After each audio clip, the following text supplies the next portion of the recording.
Ош мамлекеттик педагогикалык университетинде Гуманитардык факультетинин социалдык иштер жана коомдук илимдер кафедрасы тарабынан 10 күндүк илимий-усулдук декада өткөрүлдү. Декадада социалдык коргоо жана кесиптик кошундун түзүлгөн күнүнө карата аталган кафедра тарабынан уюштурулуп, алгач 1-19 октябрь күндөрү өткөрүлүүчү иш-чаралардын планы түзүлүп чыккан.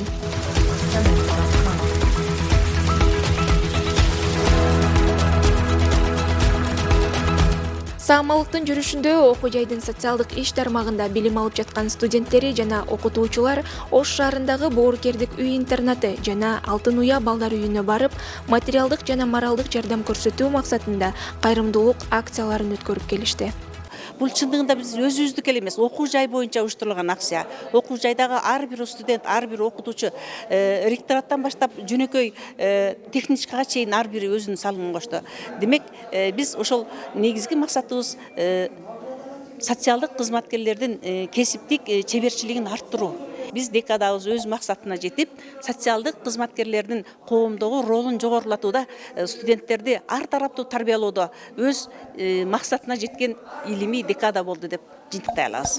Декаданын соңку күнү майрамдык кече менен уланып, ага окуу жайдын ректору Бекмурза Зулуев жана профсоюз комитетинин төрагасы Алмамбет Кошбаев күбө болушуп, кафедранын жааматы, окутуучулар жана студенттер катышышты.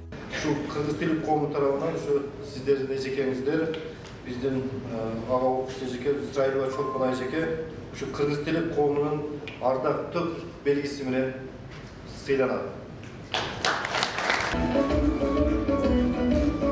Değerli ardak rahmatı, Erge Şuvapurulka Matkasmolaga, Isakova Mavlida, факультетинин прапкомдору анан комитет мүчөлөрү. Кеченин жүрүшүндө кафедранын жааматына боорукердик үй-интернаты жана Алтын уя балдар үйүнүн жетекчилиги тарабынан ыраазычылык кат берилип, ошондой эле профсоюз комитети окутуучуларга жана студенттерге ардак грамота менен бирге акчалай сыйлыктарды тапшырды.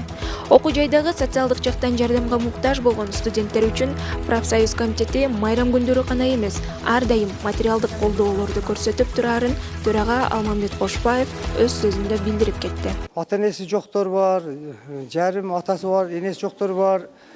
Биз ата-энеси жок студенттерди жатаканада 8000 жатаканага 1 жылдык төлөм боло турган болсо, азыр бардыгын бошотобуз. Ата-энеси жок студенттерди 100% бошотуп, бекер жылда ошондой ректораттан профсоюздун чечими менен иш-чарабыз бар да.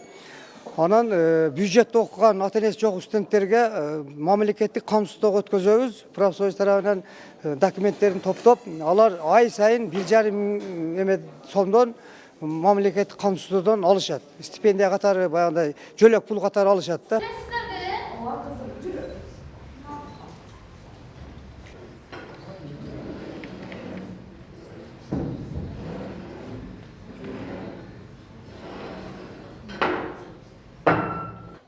Айтыля Жамгырбек кызы, Борончу Эргешев, Ошемпу жаңылыктары.